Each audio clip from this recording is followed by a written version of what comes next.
Every four-wheel driver will always remember their first four-wheel drive. Remembering all those adventures you had in it,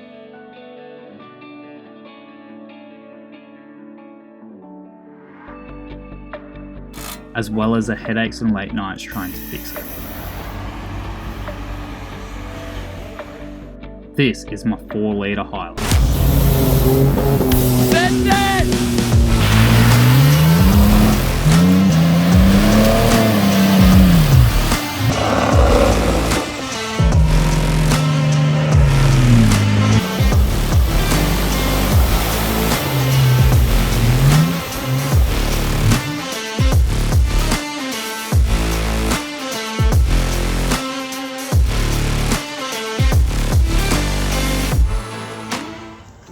Welcome to Not Police 4x4. Today's a sad day. I'm selling the Luxy.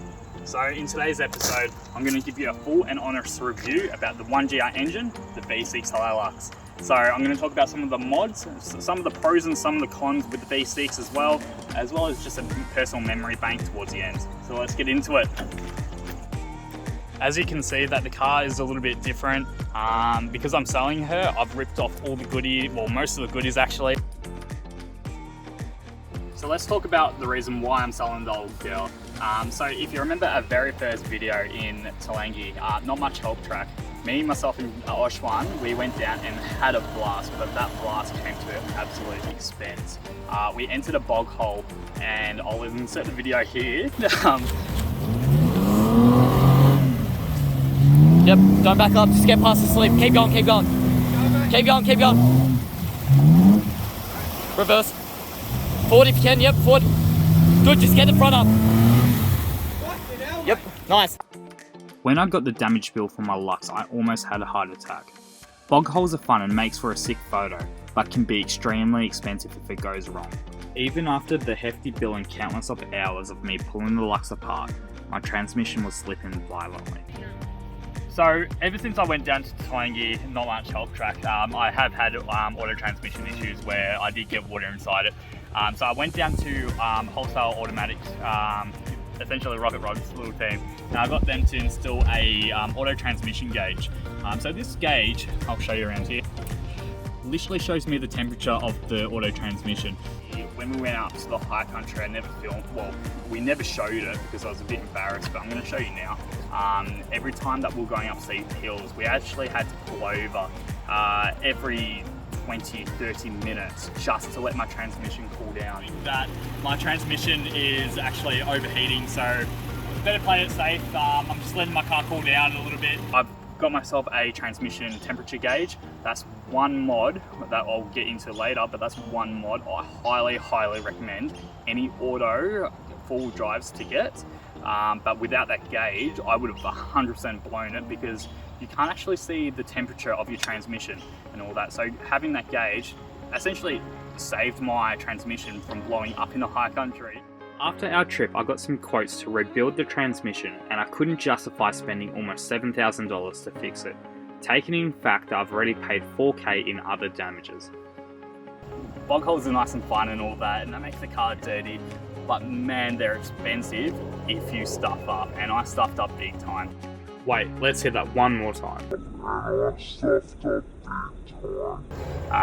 So, you know, why don't I get a brand new transmission chucked in it? The reason why I'm not getting a brand new transmission or a recon transmission in it is because my car's not worth it.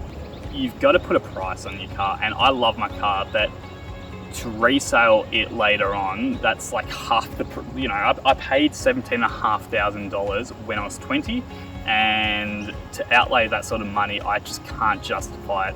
Also, when it comes to insurance and all that, I'm actually having trouble to insure her because they look at the market value, and because she is a petrol Hilux, they're not as sought after as a diesel Hilux, but I absolutely love this car, but it is sad to see her going.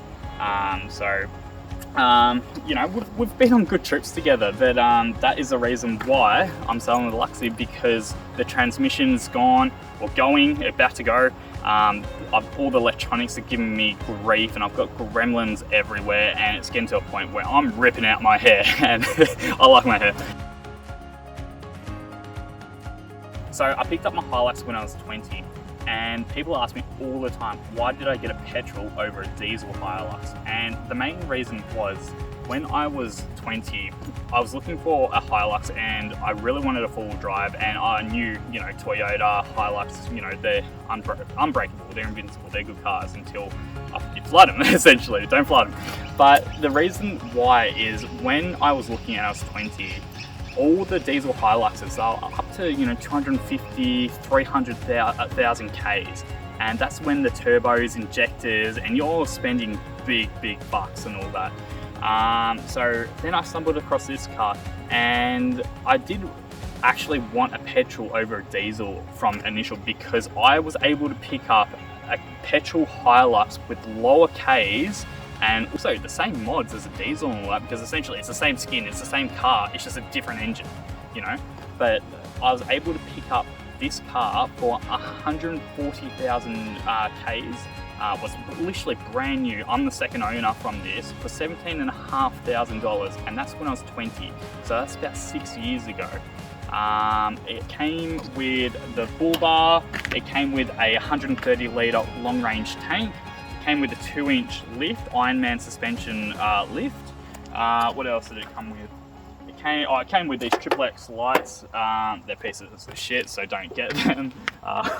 Look, they do the job, but like, I wouldn't recommend it.